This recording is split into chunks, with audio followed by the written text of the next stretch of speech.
Salam alaikum Sidi Robert, bonsoir. Ça va? Kayfa Bonsoir, halukum? Alhamdulillah. Alhamdulillah, alhamdulillah. Bienvenue à toutes et à tous. On va patienter un petit peu que les participants arrivent au fur et à mesure. Il est à peine 32. Et puis, surtout, attendre que Dr Laurence Lécuyer nous rejoigne pour pouvoir commencer en réalité la présentation des enseignements de ces cours. Ah ben, elle est là, docteur Laurence, bienvenue, bonsoir. Bonsoir. Comment allez-vous? Ça va très bien, et vous? Ça va très très bien, bienvenue, bienvenue. L'honneur est pour nous d'être parmi nous. Alors, on patiente un petit peu le docteur Laurence et tous ceux qui sont déjà dans la salle de réunion, parce que les gens arrivent petit à petit. Et disant, si vous êtes d'accord, on commence dans 5-7 minutes, tranquillement. Voilà, docteur Boukhadra Marhaban, bienvenue.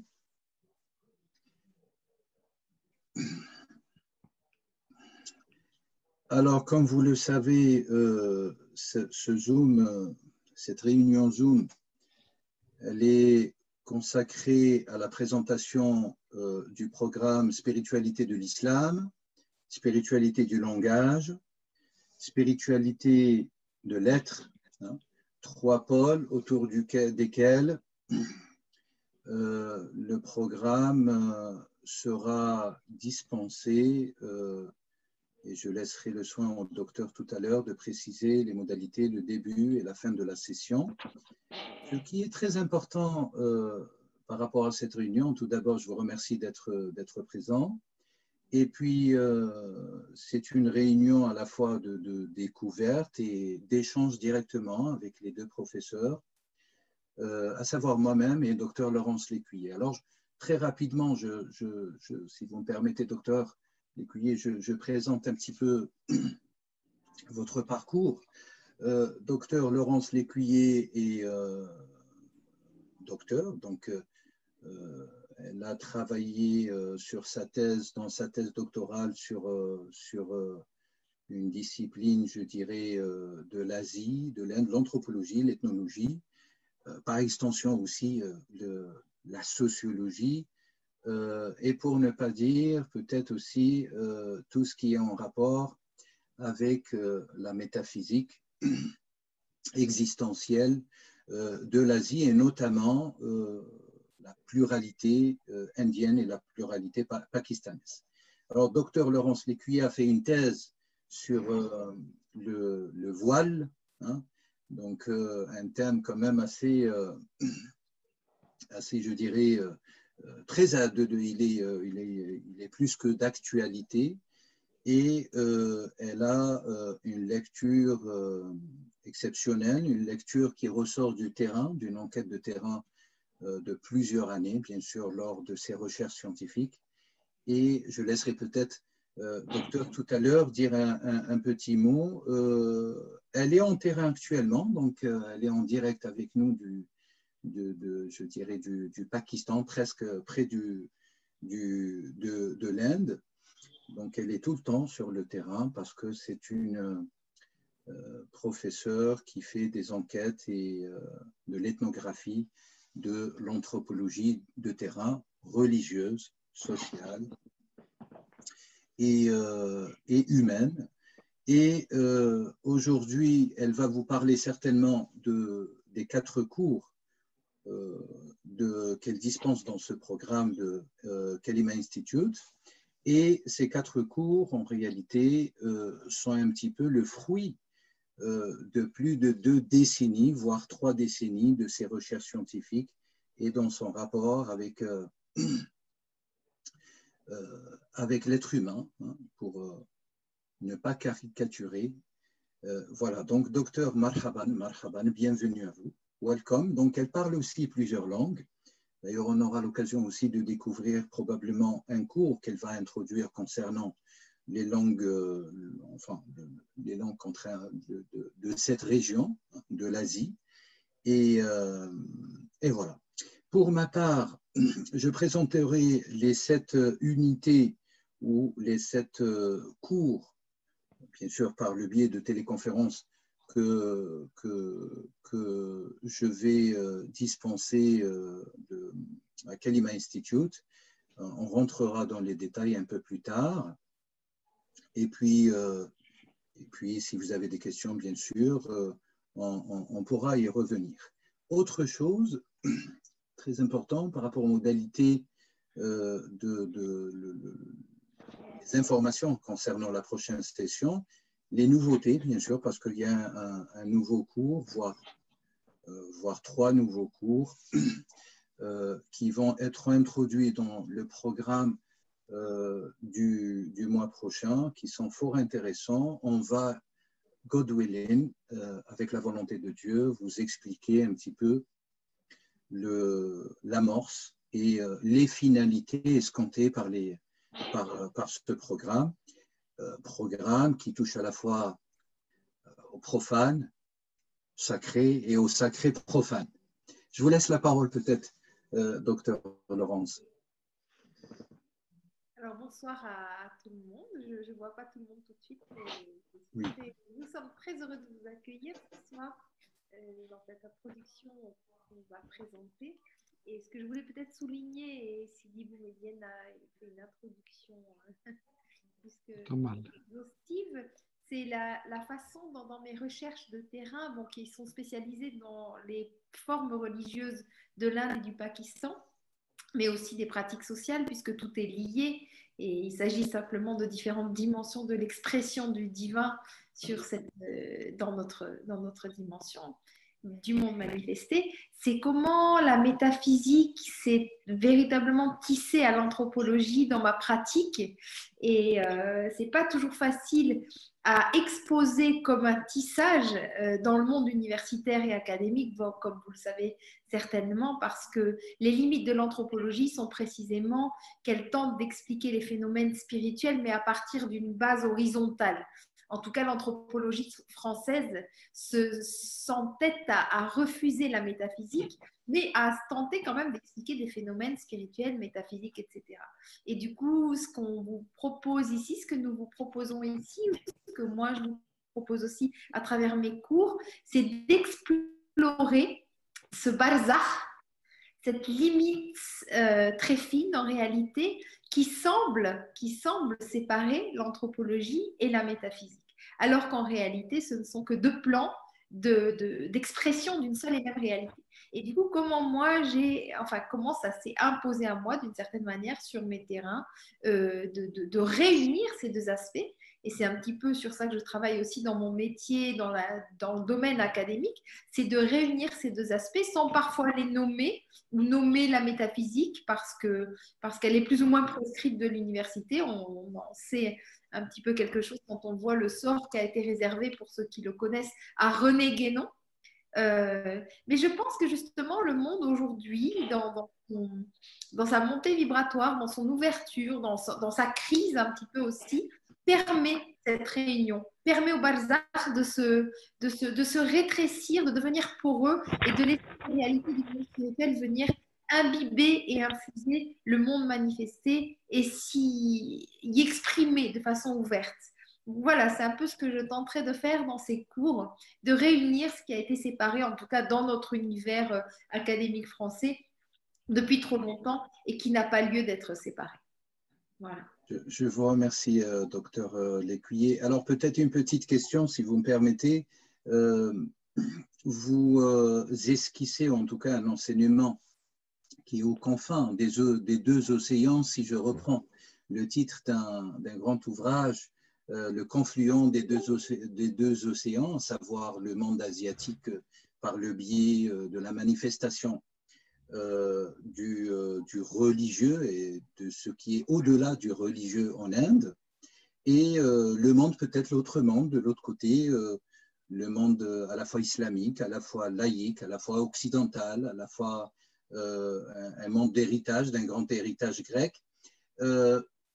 Vous, normalement, vous allez le présenter, donc vous escomptez dispenser plusieurs cours dans des directions différentes. Est-ce qu'ils sont axés seulement sur l'anthropologie, l'ethnologie du terrain, du vivant, ou est-ce que vous allez certainement toucher aussi ce qu'on appelle l'héritage langagier qui véhicule aussi cette vie et cette manifestation? Alors, pardon, je ne sais pas si la connexion venait de vous ou de moi, mais moi, j'ai été coupée. Oui. Et, je vais essayer de recoudre D'accord. ce que vous Donc, dites. ma question était Je ne très sais pas simple. si c'est ma connexion, la vôtre, mais ce n'est pas grave. Je pense que vous avez parlé du coup des 4 cours que je vais proposer ici et qui sont aussi tissés ensemble puisque mes différentes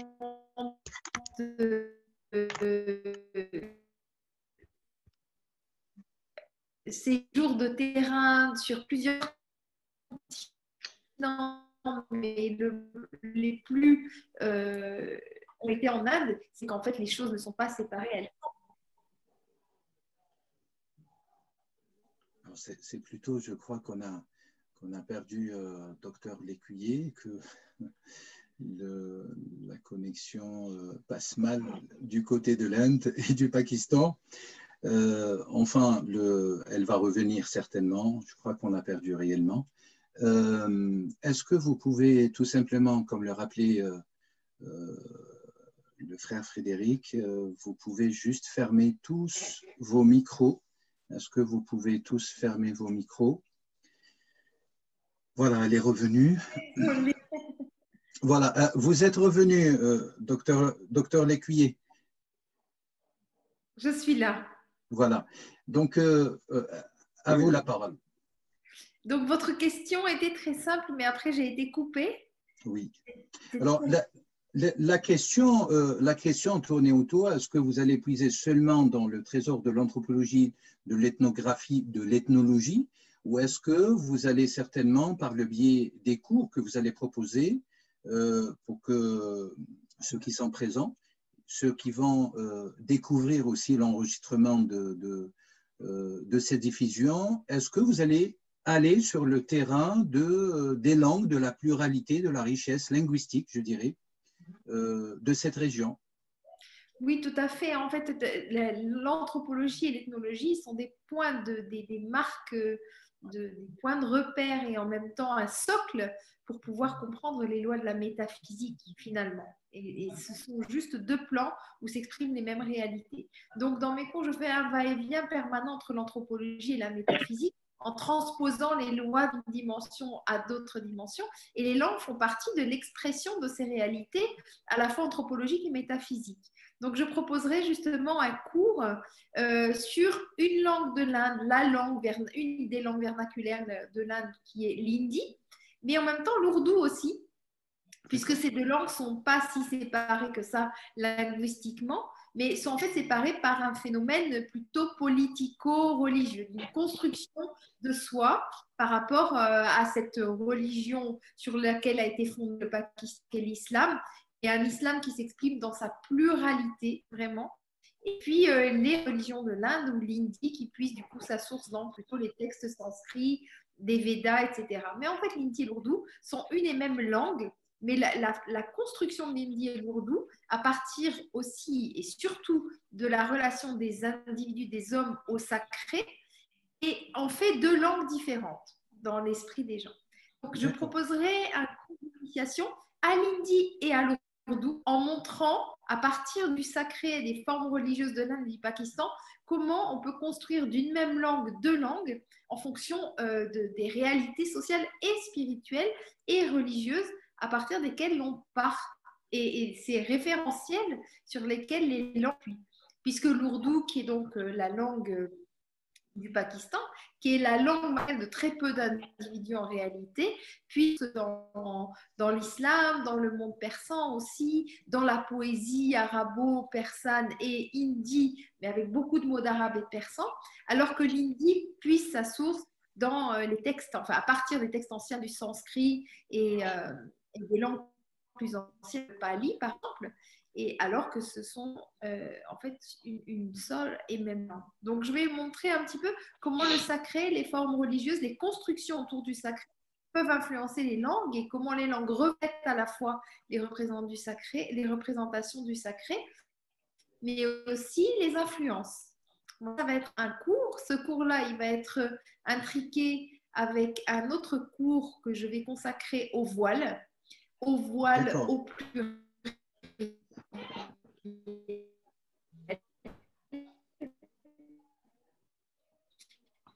Alors, nous avons apparemment une nouvelle fois…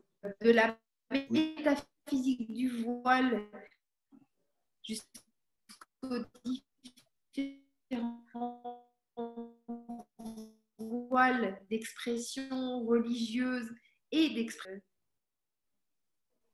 Alors, nous avons à la fois, à mon avis, beaucoup de problèmes de connexion du côté de Dr Lécuyer, en attendant qu'elle revienne. Donc, désolée, c'est la première fois que ça m'arrive. Oui, alors, est-ce que vous pouvez, Dr Lécuyer, nous rappeler ce que vous disiez à l'instant par rapport au deuxième cours que vous proposez? Ah,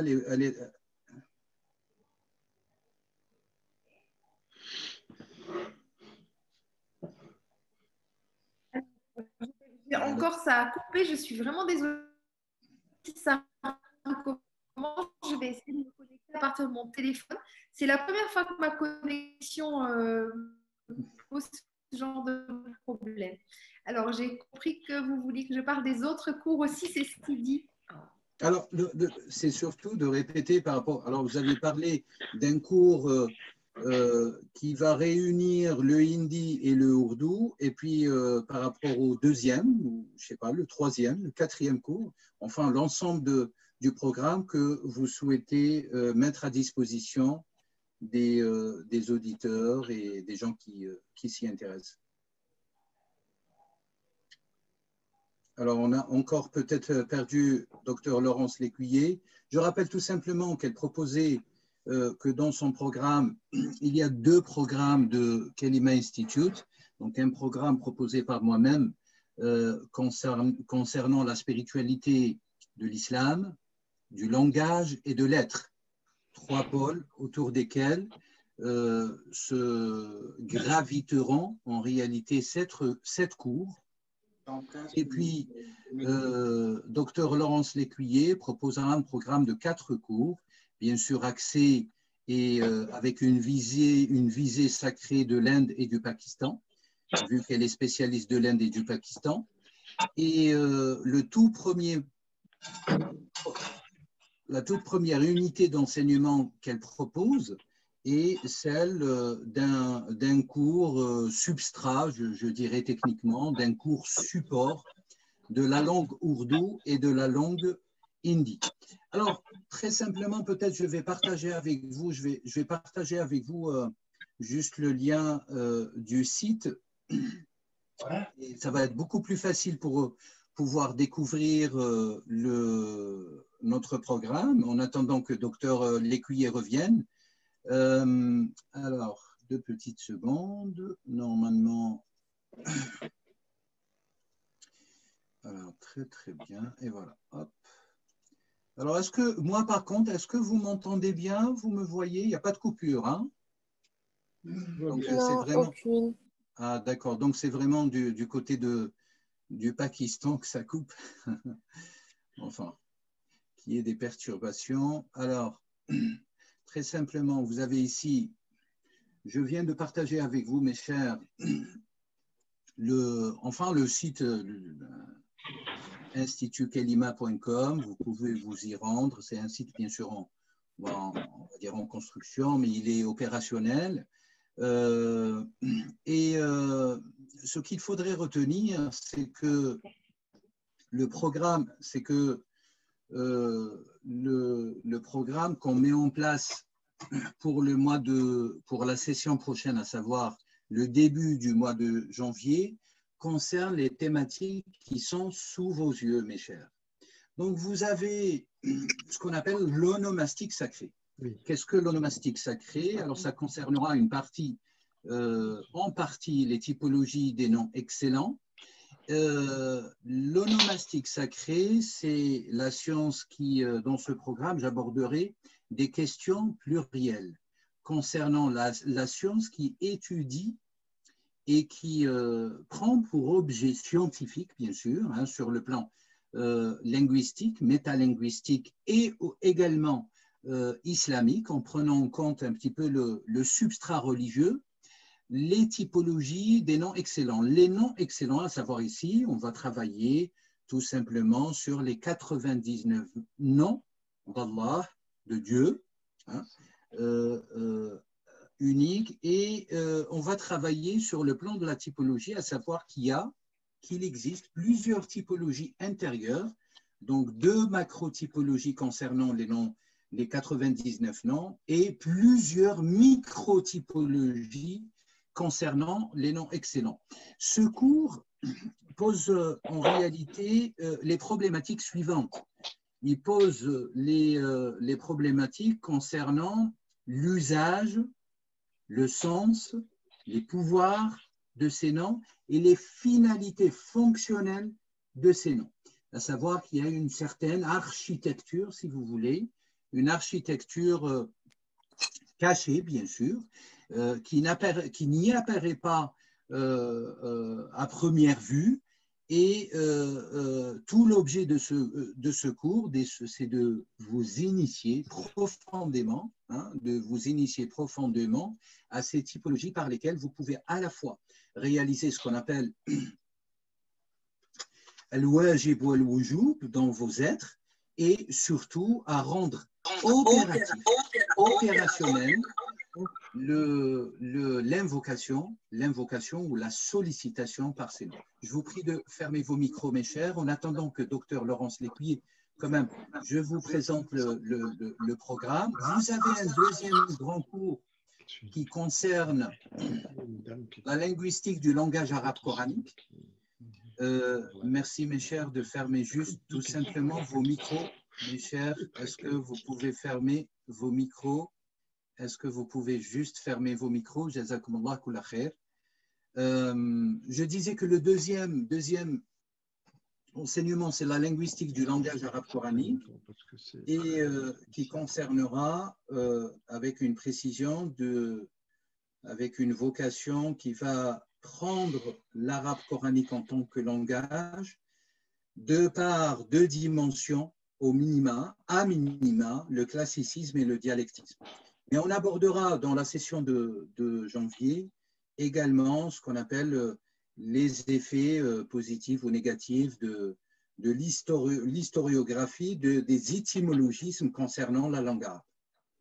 Alors, linguistique, ça incombe que ce sont les sciences du langage qui vont prendre pour objet l'arabe coranique, qui pour moi est un langage et qui est au-delà d'une langue. Hein, qui est au-delà d'une langue, donc on travaillera surtout ces principes, mais dans ce cours aussi, on va aborder des questions, des notions, des débats historiques par rapport au statut de la langue, la sacralité de la langue, la profanation de la langue, l'évolution de la langue, et toutes les questions en corrélation avec ce que le langage, en tant que support universel de la révélation, incombe à tout lecteur, à tout croyant, hein, par extension, mais on n'est pas obligé d'être dans cette optique-là.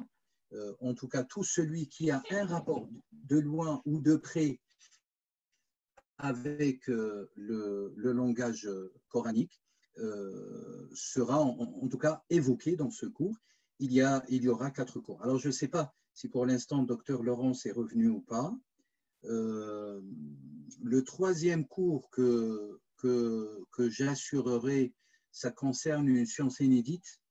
Enfin, une science inédite à l'exception de trouver cette science un petit peu entre les mains de personnes. Ah, Dr Laurence Lécuyer est revenu avec nous. Donc, je finis de présenter peut-être une partie de mon programme et après, je vous laisserai la parole, Dr Lécuyer. Et donc, je disais, ça concerne le 3e cours, ça concerne la science du langage onirique. Alors, qu'est-ce que c'est le langage onirique? Le langage onirique, vous avez toute une tradition ancienne, grecque, païenne, indienne d'ailleurs au passage, et occidentale et musulmane concernant le langage onirique. Le langage onirique, c'est ce qui concerne en réalité les songes, hein, toute cette matière insaisissable que l'être humain reçoit sans qu'il ait tous les outils pour pouvoir la transposer, hein, je précise le terme, la transposer de manière significative, qui est en rapport avec les éléments existentiels d'ici et de maintenant.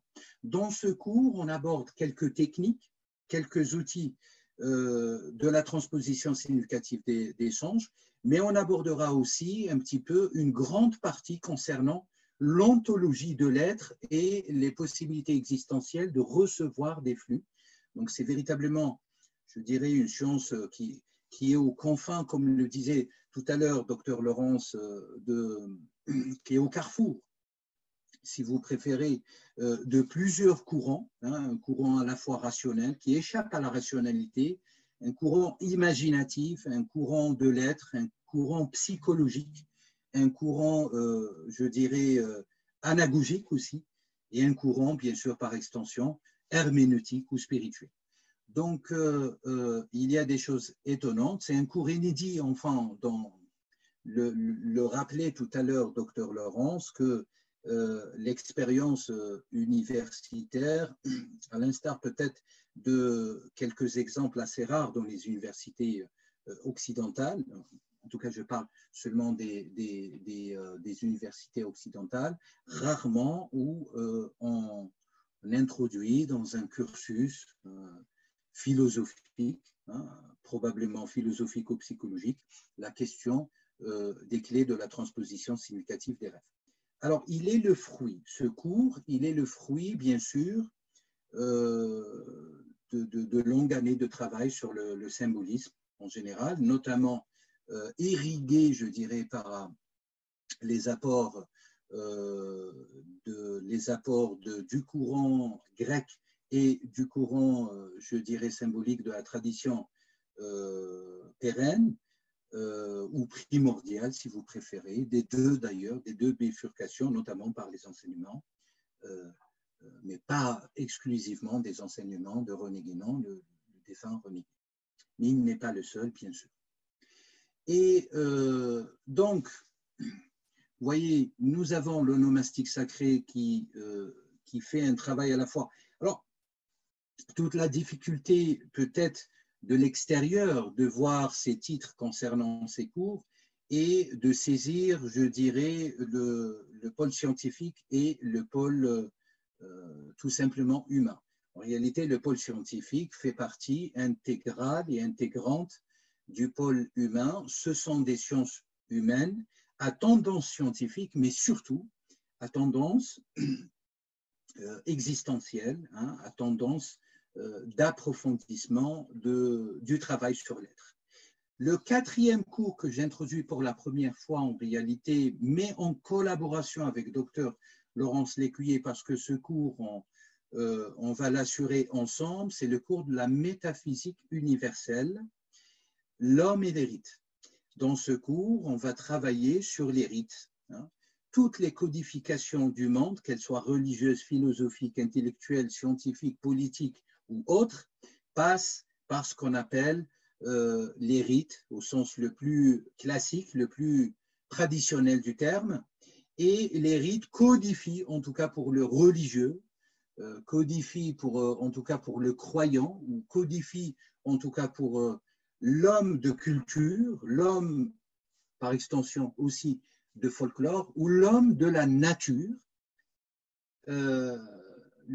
son comportement, sa vie de manière extraordinaire. Donc, dans ce cours, on va aborder, moi et Dr Laurence Lécuyer, en réalité, toute cette métaphysique inhérente, gouvernante des rites, et que la majorité, bien sûr, des pratiquants ou la majorité des êtres humains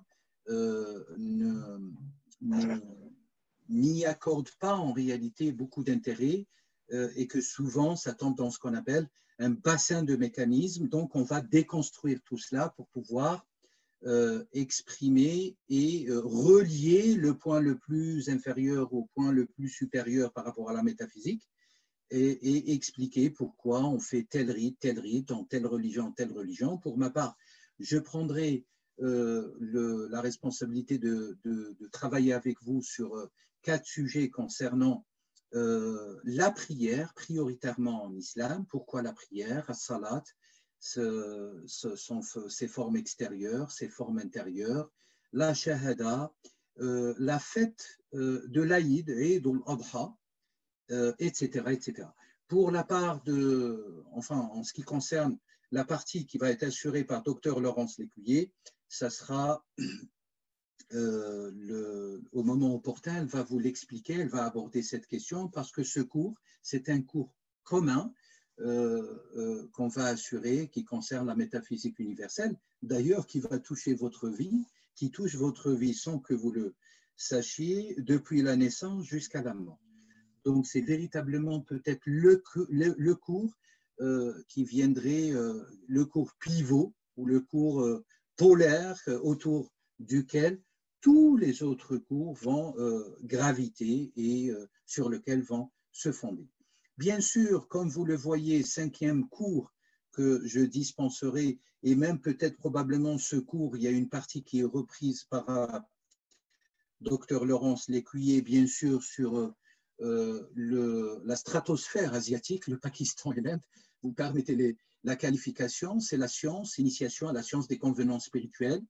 Et dans ce cours, j'aborderai avec vous les grandes figures, 2 figures prophétiques, les convenances enseignées par 2 figures prophétiques universelles, à savoir David et Abraham, Ibrahim ou Daoud, et 2 figures des grands maîtres de la mystique musulmane, de la spiritualité musulmane, à savoir l'imam al-Qushayri, l'auteur de Risala al-Qushayriya, l'épître du Qushayri, et l'imam Abdul Qadir al-Jilani, le maître fondateur éponyme de l'école spirituelle, la Qadiri.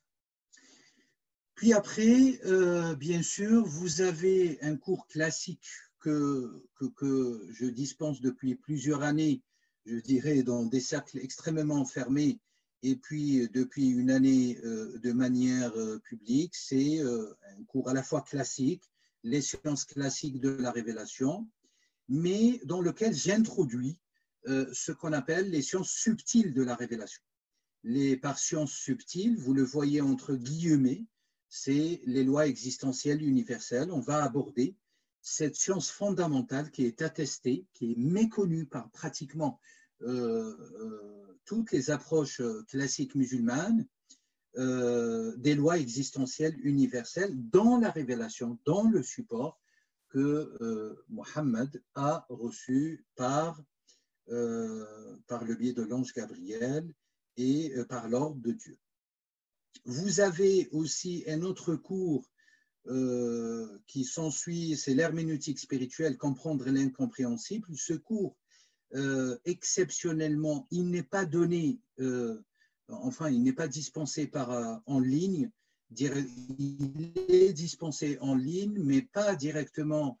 Il n'incombe pas votre présence aux téléconférences par la plateforme Zoom ou autre, parce que c'est un cours qui est hors PAC. C'est un cours que vous allez pouvoir suivre les chapitres, 4 chapitres aussi, de manière libre, de manière totalement individuelle et libre. Donc, ce sont des vidéos à la carte que vous allez pouvoir consulter directement sur le site institutkalima.com. Et on arrive au grand cours et au parc de l'anthropologie de l'Asie. Je laisse peut-être la parole au docteur Laurence Lécuyer de nous permettre de découvrir les 4 cours, bien sûr, et revenir sur la métaphysique universelle. Jazakumullah kulla khair. Alors, excusez-moi pour les problèmes de connexion. Non, mais le cours sur l'anthropologie de l'Asie. Alors, l'Asie, c'est quand même plus précisément l'Inde et le Pakistan, puisque ce sont mes 2 terrains d'études, on va dire ça comme ça. Et comme je disais tout à l'heure, donc l'anthropologie, l'ethnologie, c'est l'étude des manifestations du divin, même si ce n'est pas dit comme ça dans le monde académique. Et donc, tout est, comme le dit Lala Akila dans un de mes cours en ce moment, elle dit qu'en fait, on peut tout anthropologiser. Et l'anthropologie est davantage un regard, puis une méthode de décryptage des manifestations, que véritablement une discipline académique, telle que moi je la pratique. C'est avant tout un regard. Et c'est un regard qui interroge les évidences, qui interroge aussi l'autre, l'altérité, qu'est-ce qui fait l'autre, cet autre, et quelles sont surtout la diversité des manières de représenter une seule et même réalité, une seule et même essence ou loi existentielle. Donc, du coup, cette anthropologie de l'Asie, telle que je la propose ici par rapport à la façon que j'ai de l'enseigner dans le monde académique, s'inscrit vraiment dans cette quête de sens, quête du sens, en partant d'une pyramide, c'est-à-dire avec l'essence comme le sommet de la pyramide. Et puis, plus on descend dans la base de la pyramide, et plus les manifestations de cette même réalité, de cette essence, sont diverses. Et c'est ça qui étonne au départ l'œil anthropologique, c'est justement la manifestation de cette multiplicité qui fait perdre la tête même aux anthropologues, qui donne le tournis, puisqu'un anthropologue, chaque fois qu'il observe un phénomène, et s'il prend un petit peu de temps pour produire du savoir par rapport à ce phénomène, quand il revient au phénomène, le phénomène a déjà changé. Donc du coup, tout est prétexte à être anthropologisé. Et dans le monde indien et pakistanais, le barzakh, comme je disais tout à l'heure, est beaucoup plus fin qu'en Occident et plus précisément en France. C'est-à-dire que, par exemple, pour les Indiens, tout est spirituel finalement. Tous les actes de la vie quotidienne sont une manifestation de réalité spirituelle. C'est quelque chose que les Indiens, de façon générale, à part quelques individus dans quelques classes particulières, la classe moyenne supérieure souvent, ont toujours en tête quand ils font quelque chose, c'est-à-dire la répercussion de l'acte dans le monde tridimensionnel sur les autres plans de l'existence et sur le plan spirituel aussi. Et c'est assez extraordinaire de voir comment l'Inde est parfois totalement en adéquation avec les écrits des grands écrits de l'hindouisme comme les Védas, les Upanishads, un petit peu plus tard, et comment parfois on a la manifestation exacte de ce qu'il y a écrit dans les livres et ce qui a été écrit souvent des milliers d'années. Il y a des milliers d'années. Voilà, et donc c'est ça qu'on observera un petit peu, et suivant qui participera au cours, alors je ne connais pas beaucoup de gens qui sont présents aujourd'hui, mais suivant qui y aura au cours, et ça c'est vraiment ma façon de travailler, n'importe quel sujet peut être proposé, peut se proposer, et n'hésitez pas du coup à proposer. En fait, un cours c'est aussi un moment où on se questionne ensemble, donc n'hésitez pas à proposer vos questions, et ça permettra de brasser le réel, ce réel singulier de l'Inde et du Pakistan, de cette terre qui a vu naître des civilisations des plus anciennes, comme la civilisation d'Harappan, Mohenjo-Daro, Mehergarh, tous ces sites sont dans la terre du Pendjab au Pakistan et du Sindh.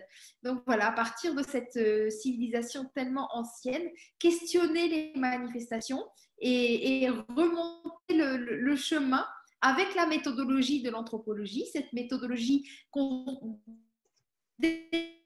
constructive, voir de quoi se constituer jusqu'à l'essence qui est manifestée dans ces terres fertiles et dans ces terres surtout, même si au Pakistan c'est moins vrai, plurireligieuses, d'un enchevêtrement de formes religieuses diverses, parce que même dans l'hindouisme, ce sont des formes religieuses diverses et variées. Donc, ce sont ces réalités-là qu'on questionnera.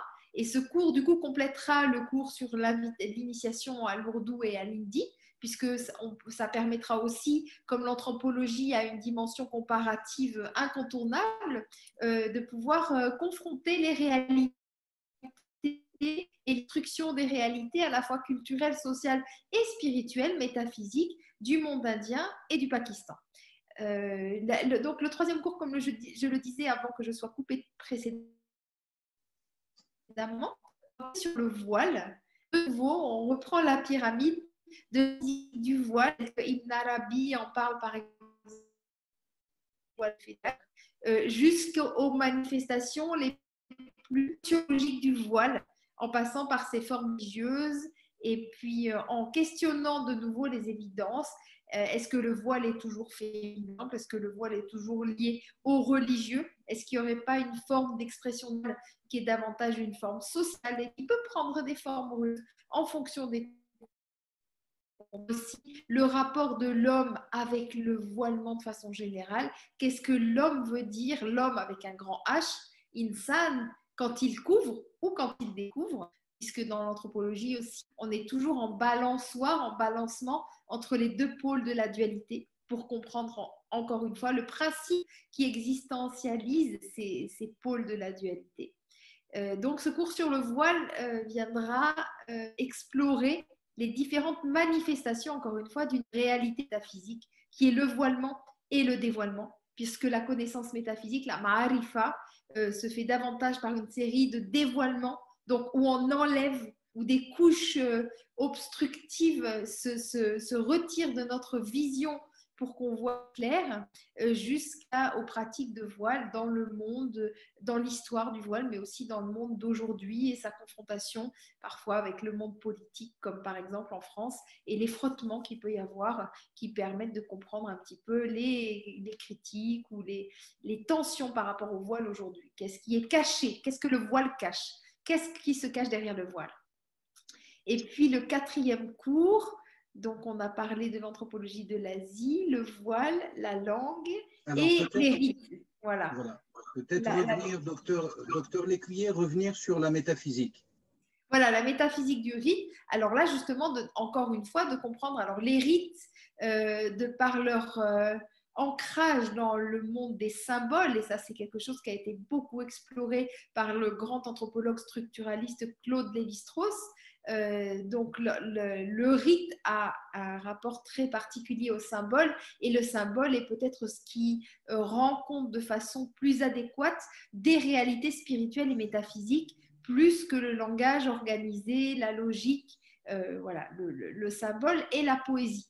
Et du coup, comment est-ce que les rites dans le monde indien et pakistanais, il y en a une diversité de rites, rendent compte de réalités métaphysiques? Quelle métaphysique se cache derrière le rite?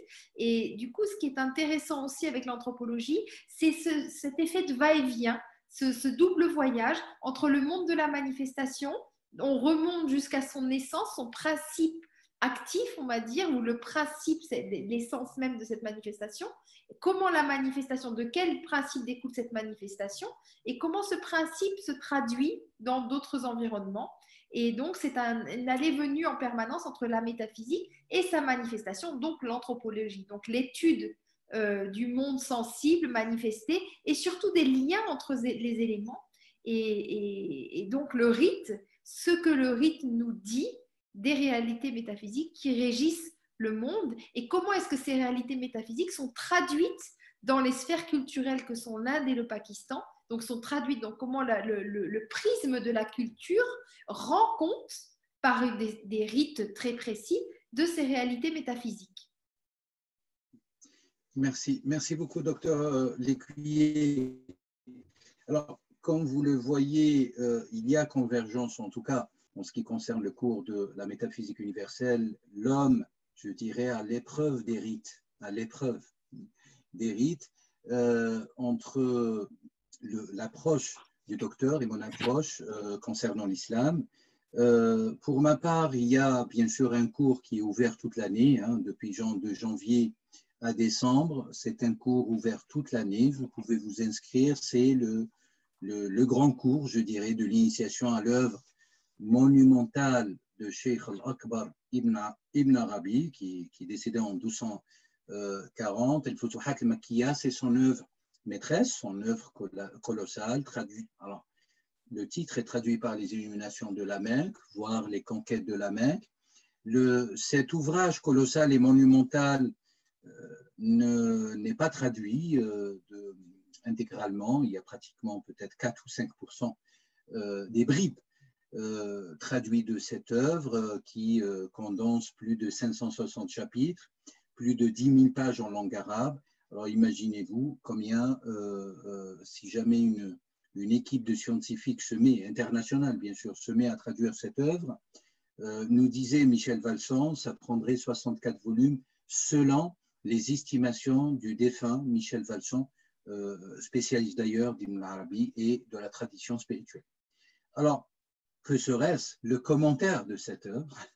Le commentaire de cette œuvre qui nécessite à mes yeux plus de 120 volumes, en langue française. Alors, ici, dans ce cours qui est ouvert toute l'année, bien sûr, nous abordons j'aborde avec vous une initiation à l'œuvre par le biais des thématiques connexes, complexes, parfois déroutantes, des sciences que Ibn Arabi, le docteur Maximus, si j'emploie l'expression d'Henri Cordin, et de grands spécialistes de la métaphysique, mais pas seulement de la métaphysique, de toutes les sciences concernant la religion, l'être, le cosmos, le microcosme, le macrocosme, les polarités existentielles, les degrés existentiels, la hiérarchie spirituelle du monde, etc., etc. Le divin, l'humain, enfin, je pourrais énumérer plus de 1800 thématiques, moi qui travaille principalement sur le Futuhat al-Makkiya depuis presque 14 ans, j'ai pu comptabiliser 1800 thématiques individuellement, séparément. Alors, si on met en corrélation toutes ces thématiques, ça nous donne une matière grise aussi large que l'océan sans rivage. Voilà, vous avez, mes chers, alors pour ceux qui sont présents, je sais qu'il est un petit peu tard, et pour ceux qui n'ont pas pu être présents, vous avez grosso modo une vue sur l'ensemble du programme, l'onomastique sacrée, la linguistique du langage arabe coranique, qui est fondamentale pour la compréhension du Coran, hein, pour tous ceux qui travaillent sur le Coran, qui apportent foi à cette parole révélée, universelle. Mais c'est un travail aussi sur une sorte d'exclusivisme du langage arabe coranique. On abordera à titre d'exemple dans ce cours les langues étrangères inhérentes et qui sont présentes dans le Coran. On abordera aussi dans ce cours les manifestations du genre féminin dans le Coran, à titre d'exemple. On abordera aussi dans ce cours la phonologie, voire la phonétique, voire la phonologie sacrée, et de son impact vocalique par le biais des 3 voyelles de la langue arabe sur l'essence plurielle du langage arabe coranique, et surtout sur les essences de l'être. Donc, il y a tant de sujets, bien sûr, dans chaque session. La session, elle dure grosso modo 1 mois. Chaque cours, et on lui consacre 4 heures d'enseignement. Bien sûr, parfois, on déborde un petit peu. Il faut être patient. De toute manière, c'est tout bon pour les participants. Et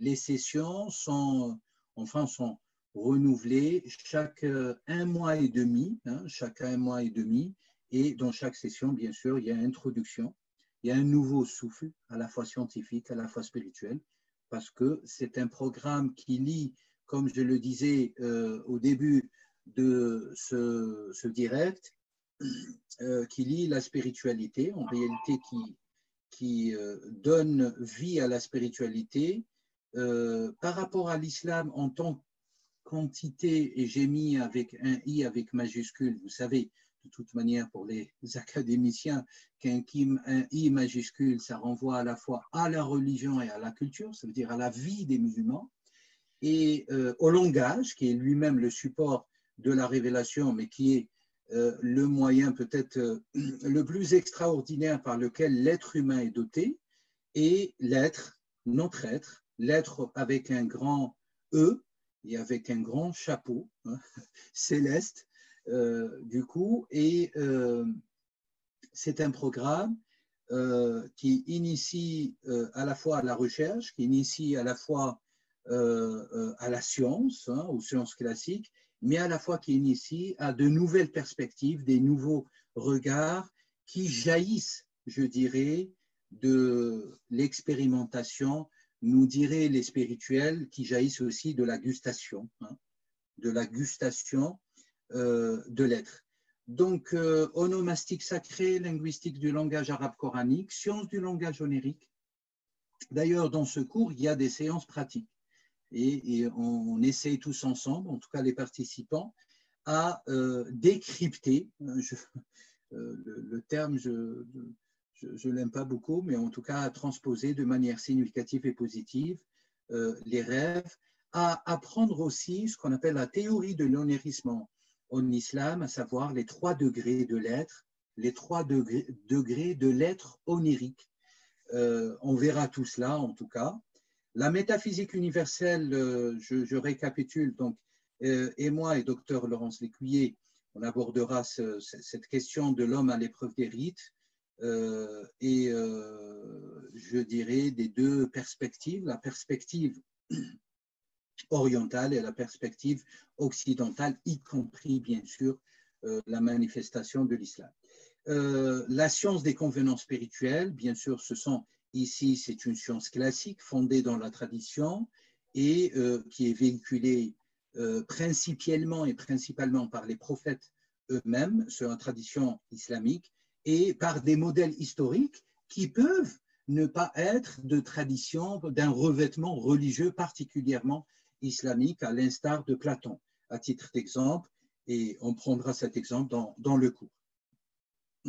Vous avez aussi la coranologie ou les sciences classiques, donc rappel général des sciences classiques et historiques qui appréhendent, qui ont abordé les paroles de Dieu, et les sciences subtiles de la révélation, une véritable immersion, initiation aux sciences subtiles, pour ne pas dire cachées, inconnues, avec un attrait puissant aux lois existentielles universelles.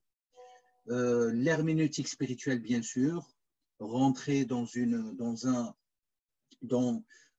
langage vivant pour pouvoir comprendre l'incompréhensible. Bien sûr, il y a, vous pouvez me dire que il y a ici une grande porte à l'imagination, mais rassurez-vous, comprendre l'incompréhensible part aussi par des principes extrêmement rigoureux pour pouvoir proposer une lecture spirituelle.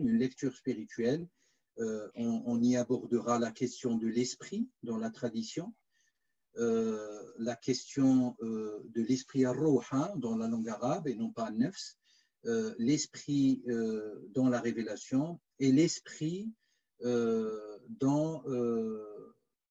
par rapport à notre être. Donc après, vous avez l'anthropologie de l'Asie dans lequel il y a 3 cours. Je rappelle, je me permets, docteur Lécuyer, de rappeler les 3 autres cours, à savoir le voile.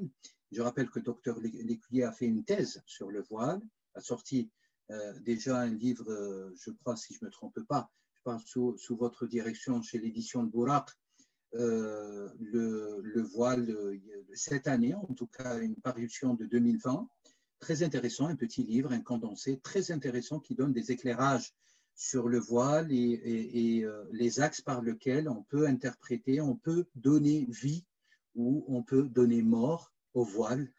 Vous me permettez, en tout cas, c'est ce que moi je ressors avec ce sentiment-là, suite à la lecture de cet ouvrage, docteur Lécuyer.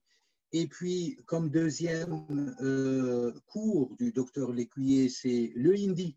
Donc là, vous avez une chance, hein, le hindi et l'ourdou. Vous pouvez, dans le même cours, une initiation au hindi, à l'ourdou, qui peut durer d'ailleurs toute l'année, je crois, voire un peu plus selon les niveaux, mais de toute manière, Dr Laurence Lécuyer commencera bien sûr à donner une initiation aux débutants, bien sûr, et vous accompagnera tout au long de l'année pour ceux qui souhaitent acquérir ces deux langues clés de l'Asie, principalement l'Asie autour de l'Inde.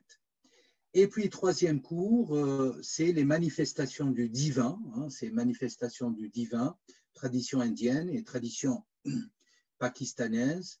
Et Dieu sait, en tout cas, les spécialistes le savent, qu'il y a tellement de points communs que ça a engendré qu'il y a tellement de points de divergence. Je laisserai en tout cas Dr Laurence Lécuyer dans ce cours vous initier à tout cela et vous apporter les clés et vous montrer les pistes de la connaissance.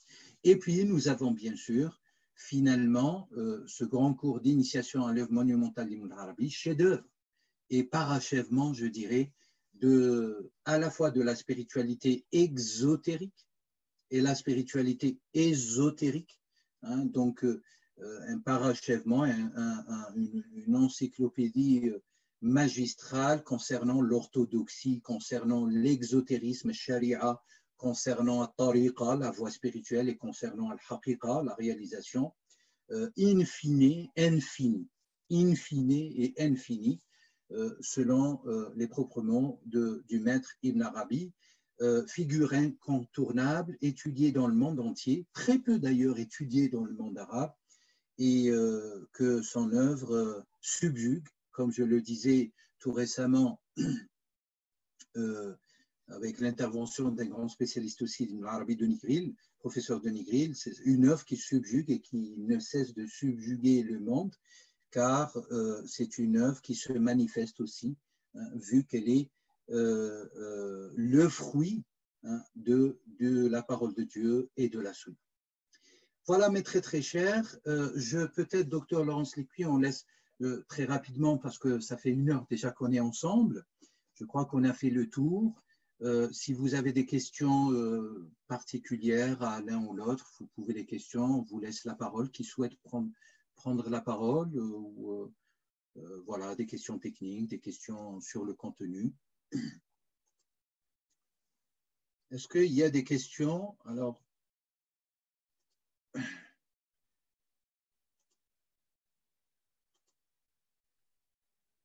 je vois le sourire, docteur Ben Mamar, anthropologue d'ailleurs, professeur anthropologue à l'université en Algérie, qui a travaillé sur le feu aussi, et sur l'imaginaire populaire. Marhaban, bienvenue à vous, docteur. Je vois aussi peut-être la présence d'une grande spécialiste de la linguistique par le biais de Sidi Robert. Marhaban, toute la famille. Est-ce qu'il y a des questions ou des réactions? Oui. شكرا بروفيسور بودي. معذرة أنا أتقن اللغة العربية ولذلك أتكلم باللغة العربية. نعم. السلام موصول إلى جميع الأعضاء الحاضرين في هذه المائدة، أقول المائدة المستديرة، إلى البروفيسور لورانس. لا زلت أذكر حسن ضيافتها، وكنا نتمنى أن تزورنا هنا في الجامعة الجزائرية، لكن الظروف منعت ذلك. أود أن أتدخل في أمر يتعلق بتحديد المصطلحات.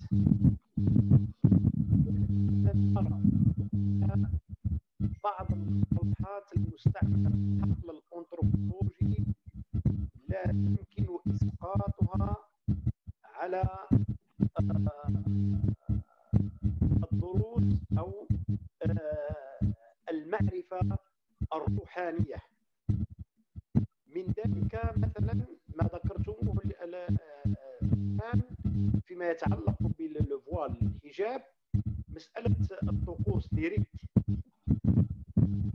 أعتقد أن في الإسلام أو في العبادة وفي المعتقد لا يوجد هناك من لا نسميها طقس، ولكن نسميها عبادة أو نسميها اعتقاد، لأن الطقس غالبا ما يكون من إنشاء البشر وتعارف اجتماعي، في حين أن العبادة هي أمر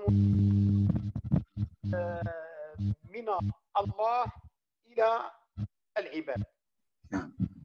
الأمر الثاني المتعلق بما سوف تتطرق إليه الأستاذة لورانس فيما يتعلق بالديانات، أي يعني كثرة الديانات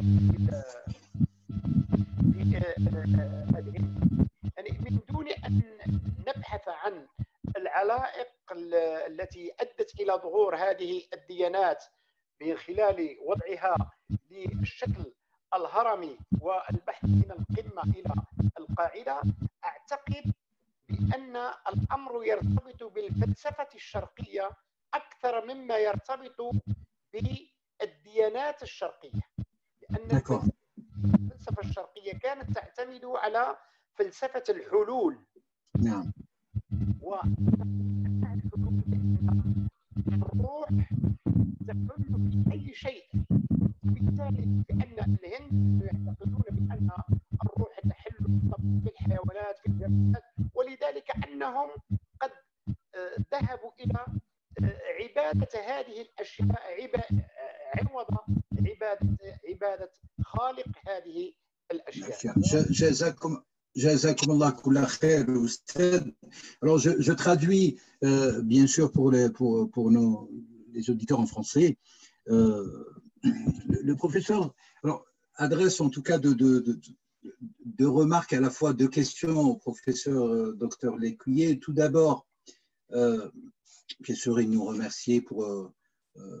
a remercié pour la présentation, et puis il présente ses excuses à votre égard, Dr Lécuyer, par rapport à la non-possibilité causée par le Covid, ne pas avoir pu organiser le déplacement comme c'était prévu, bien sûr, la dernière fois.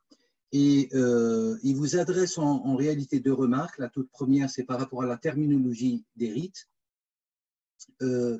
qui, pour lui, en tout cas, il suppose, il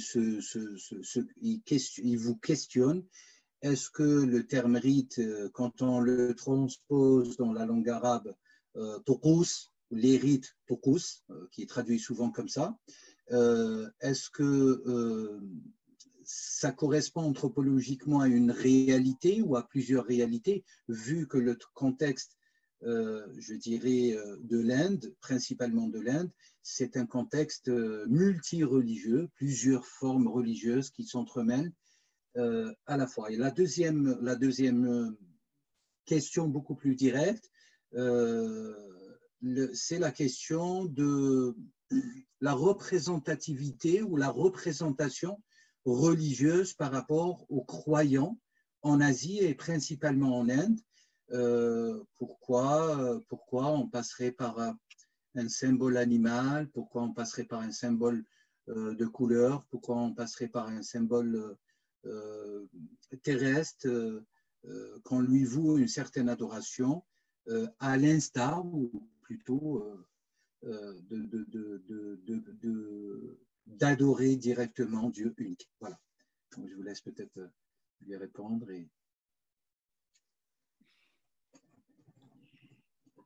C'est une question qui mérite un cours, cher Sidi. Je vous y invite d'ailleurs, voire plusieurs cours. Parce que c'est une question extrêmement profonde et qui mérite qu'on s'y adresse de façon détaillée et approfondie, et pas en une réponse que je vais vous faire ici, mais extrêmement simplifiée, extrêmement raccourcie. Dans mes recherches anthropologiques, je me suis aussi beaucoup inspirée de René Guénon, qui a lui été plus ou moins exclu du monde académique, mais qui exprime tellement bien cette réalité de l'Inde qui a été si mal comprise par les Occidentaux. Et quand je parle des Occidentaux, j'inclus aussi le Maghreb, duquel vous faites partie.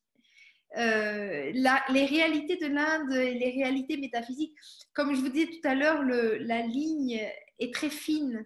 Ce barzakh est très fin qui sépare les deux rivages, les deux mondes, Dunya et Akhira, les principes métaphysiques et leurs manifestations dans le monde manifesté. Et la spiritualité en Inde, au Pakistan aussi, mais au Pakistan, du fait du travail acharné du wahhabisme et du salafisme depuis les années 70, beaucoup moins.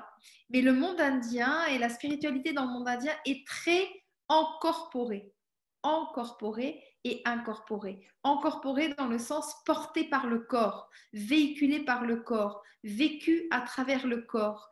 Et dans le monde indien, du fait de la connexion toujours aujourd'hui du monde indien, là j'essentialise beaucoup, mais de façon générale avec la tradition primordiale, Din el-Qayyum, il y a une conscience très très aiguë des différents lieux de manifestation, des différentes réalités. C'est-à-dire que beaucoup d'Indiens, je ne dis pas tous, mais parmi les hindous, ne se trompent pas entre les réalités et leurs symboles.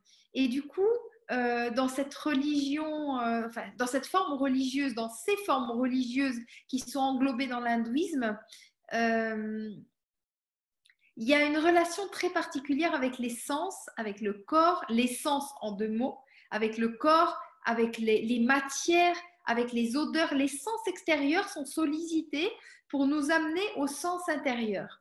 Alors que dans les formes religieuses beaucoup plus récentes, dans laquelle j'inclus dans mes recherches aussi l'islam, il y a la nécessité du fait du changement d'époque, puisque l'hindouisme a des racines extrêmement profondes et lointaines dans le temps, nécessite de fermer les sens tournés vers le monde extérieur pour pouvoir se tourner vers l'intérieur. Or, cette opération, à l'époque où s'est développée la spiritualité dans le monde indien, elle n'était pas forcément nécessaire du fait du temps, de l'époque. L'époque était beaucoup moins déconnectée des réalités spirituelles que dans le monde moderne ou postmoderne dans lequel nous vivons. Donc, en fait, il n'y avait pas de danger dans ces époques-là. Il y a toujours eu un danger, il y a toujours eu le danger de prendre la fin, de prendre les moyens pour la fin, de prendre les stations intermédiaires pour la destination. Ça, ce danger-là, il a été de tout temps, à mon sens, en tout cas tant que l'humanité a été humanité. Mais dans le monde indien, il y a une connaissance assez précise des symboles et des catégories auxquelles ils se réfèrent. Et moi, j'entends en Inde depuis 15 ans que j'ai fait mes recherches, de la bouche des hindous comme des musulmans, comme des sikhs, toujours cette même manifestation de la conscience de l'unité dans cette pluralité de manifestations. Et du coup, voilà, le monde indien, c'est un monde qui suscite les sens extérieurs, et les sens extérieurs sont le véhicule qui nous amène à nous tourner vers l'en-dedans et vers les sens intérieurs. Et donc, la porte d'entrée des mondes spirituels est bien le monde de la manifestation dans toutes ses possibilités quantiques, si je peux dire ça comme ça. La couleur, l'odeur, la forme, et ce ne sont que dans les formes religieuses plus modernes, liées à un monde moderne, technologisé, etc., qu'il y a eu comme une nécessité de suppression du support du symbole pour ne garder que le symbole. Voilà. Et le monde indien a subsisté jusqu'à aujourd'hui avec ces symboles. Alors évidemment, comme aussi dans l'islam, il y a des êtres qui confondent la forme avec l'essence, mais ça, même sans support de statut ou sans support sensoriel, il y a toujours ce danger de la confusion entre le symbole et son essence. Je ne sais pas si j'ai bien répondu. Et ça demande un grand développement, votre question. Surtout que ça demande d'abord de déconstruire ce que l'Occident pense en général de l'Inde, du monde indien, et puis ce que les musulmans pensent aussi du monde indien et des hindous, notamment. Parce qu'il y a énormément, comme le dit René Guénon, de catégories qui ont été mal comprises du fait contrairement aux Indiens, en Occident, on se trompe, c'est-à-dire on analyse les catégories à partir des dimensions auxquelles elles n'appartiennent pas forcément. Or, il faut bien savoir d'où l'on part pour analyser les phénomènes. Jazakumullah kulla khair. Merci infiniment, cher docteur Lécuyer. Est-ce qu'il y a d'autres questions? Je crois qu'on a fait le tour. Peut-être J'en ai une. si vous avez d'autres questions, vous... Oui, J'en ai une pour Madame Lécuyer. oui, Qu'est-ce oui, qu'ils cher pensent Frédéric. dans l'hindouisme, est-ce qu'ils ont cette notion de prophètes qui se suivent? C'est une bonne question parce que enfin là, on tombe du coup dans la terminologie, dans la lexicologie. Je ne suis pas spécialiste de sanskrit. Alors là aussi, certainement qu'il me manque beaucoup de choses du fait que je ne suis pas spécialiste de sanskrit. Mais il n'y a pas véritablement le mot prophète. Mais par contre, il y a cette idée d'être incarné, d'être lumineux, d'être connaissant, qui sont venus guider le monde indien et qui sont venus guider. Alors après, Peut-être qu'elle a une coupure. Alors, Oui, un début de réponse à votre question, Frédéric. Voilà, on saura la suite un peu plus tard, peut-être probablement si elle revient. Ce qu'il faudrait retenir, peut-être de manière, est-ce qu'il y a d'autres questions, enfin en ce qui me concerne, ou si c'est bon, peut-être je vous rappelle tout simplement, parce qu'il est un peu tard, il y a eu une question sur l'herméneutique, donc ma nièce me posait la question sur l'herméneutique. L'herméneutique, en réalité, c'est une lecture qui prend en considération ce qui est primordial dans la révélation. Si on applique une exégèse herméneutique, par exemple, au texte coranique ou au texte biblique, c'est-à-dire qu'il faudrait prendre en considération, essayer de remonter dans le temps à l'origine. Hein, en arabe, c'est at-ta'wil. Dans la langue arabe, c'est at-ta'wil. Wa ma ta'wilu illa mabni ala le masdar, un des noms de Dieu, qui est al-awwal, hein, le primordial, le premier de toute chose, qui a devancé toute chose. Donc l'herméneutique, normalement, est censée remonter la chaîne successive de toutes les étapes existentielles et par conséquent toutes les étapes de la manifestation d'un sens donné au texte, d'un sens donné à la parole, souvent édulcoré bien sûr par les hommes. Est-ce qu'il y a d'autres questions? Sinon je rappelle tout simplement peut-être que la prochaine session commencera le 3 janvier qui durera un mois. Vous pouvez bien sûr m'écrire, soit par le biais du site, soit par le biais, vous avez aussi mes coordonnées, soit par le biais des emails qui sont sur le site, soit par le biais des réseaux sociaux. Et en ce qui concerne les modalités d'inscription, donc il y a des liens qui vont être mis sur les réseaux et sur le site, principalement ici sur le site, donc www.institutkelima.com. Vous allez avoir tous les liens d'inscription. En sachant peut-être, docteur Laurence Lécuyer n'est pas encore revenu, en sachant que il y a une offre pour le nouvel an, en réalité 2021, une offre générale pour les 2 packs, donc le pack des 7 enseignements, des 7 unités d'enseignement que j'assurerai, Inch'Allah, une offre très très intéressante. Et puis bien sûr, il y a pareillement, concernant les 4 cours de Dr Laurence Lécuyer, une offre très intéressante. Donc vous pouvez nous écrire et puis on vous enverra tout ce qu'il faut, ou vous retrouverez d'ores et déjà vous retrouverez, dès demain les liens sur le site avec les valeurs, les frais d'inscription pour un mois, soit pour le pack. Et si vous êtes intéressé tout simplement pour un seul cours, vous pouvez aussi, vous trouverez les liens spécifiques à un cours donné, à titre d'exemple, les sciences classiques ou l'anthropologie de l'Asie, etc., etc. Donc, vous avez le choix.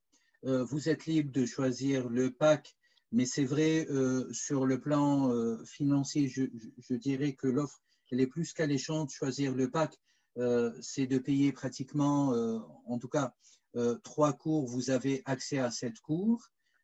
Pour ma part, vous payez 2 cours pour Dr Laurence Lécuyer et vous avez accès à ces 4 cours. Sinon, vous pouvez, si vous êtes intéressé seulement par un seul cours, bien sûr, vous choisissez le lien qui correspond et vous inscrivez au cours. Il faudrait rappeler qu'il y a des supports, que la majorité des cours sont en présentiel, donc sont en live, et puis il y a bien sûr la possibilité de téléchargement des cours audiovisuels et, ou de revisualisation sur des liens suite à une demande. Il suffit de me le demander, je vous renvoie le lien. Voilà, si vous avez d'autres questions administratives, enfin, c'est très très simple, écrivez-nous et si vous avez des questions sur les contenus davantage, vous pouvez aussi nous écrire à Laurence, à Dr Lécuyer. Est-ce que vous êtes là? Oui, je suis revenue, pardon. Cette fois, j'ai une coupure d'électricité. Donc, non, il n'y a aucun souci. Alors, j'ai expliqué un petit peu les modalités. Est-ce que je vous laisse la parole peut-être pour conclure et puis rappeler que si j'ai oublié quelque chose, Laurence.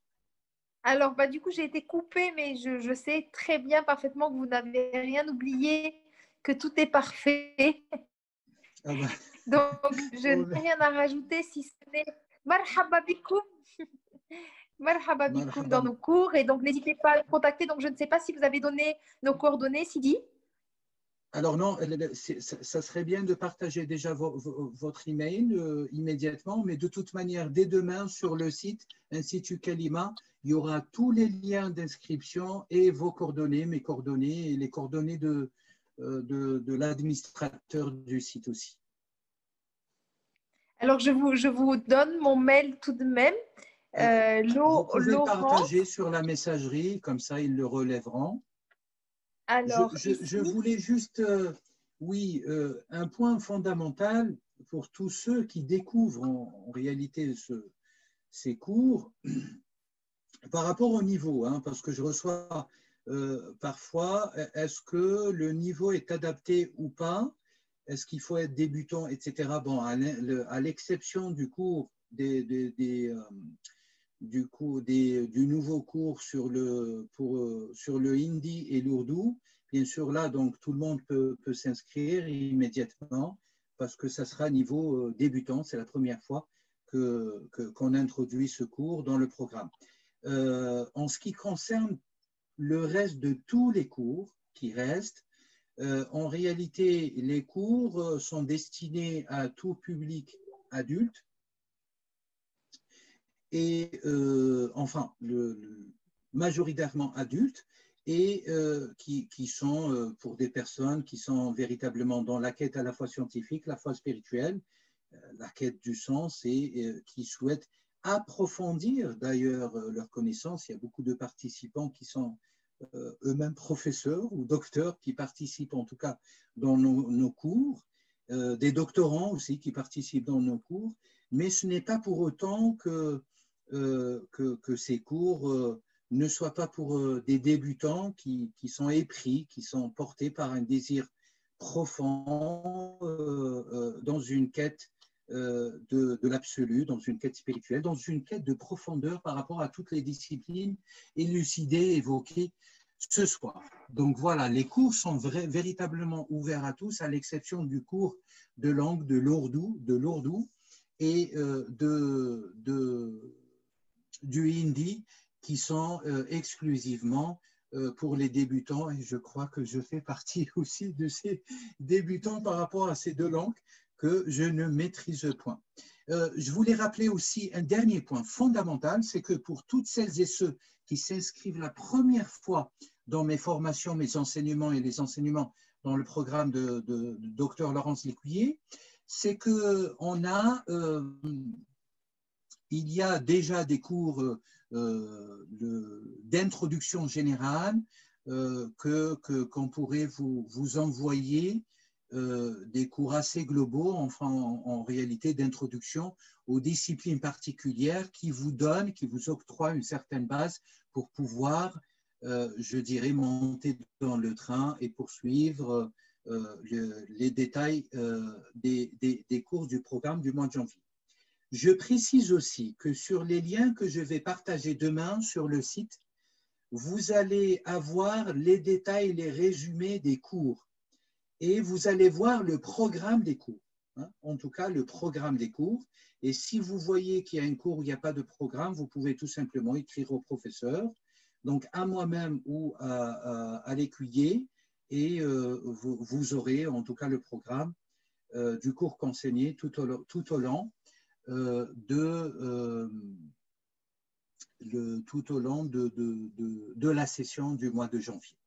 Voilà, donc je crois qu'on a fait le tour de cela. Je vois il y a des personnes qui souhaitent, qui arrivent un peu tardivement, peut-être au moment où on va clore ce live. Je vois une ou deux personnes qui ont demandé à rejoindre la réunion. Et alors, est-ce que vous avez d'autres questions? Je crois qu'on a fait le tour sur l'ensemble des choses. Je vous souhaite la bienvenue. Nous sommes là pour vous accompagner. Sachez qu'en tout cas, ce programme est véritablement destiné à ceux qui véritablement veulent, de manière littérale, cheminer, se réaliser par la science et par la science, par la foi, par la lumière, mais c'est surtout de dépasser ce qu'on appelle, je dirais, ce cloison qui est entre les deux rivages, ce cloison qui est entre l'apparent et le profond. Donc, c'est un programme à la fois initiatique, c'est un programme à la fois scientifique, c'est un programme à la fois d'immersion et c'est un programme à la fois de, si vous me permettez le terme, de vulgarisation générale.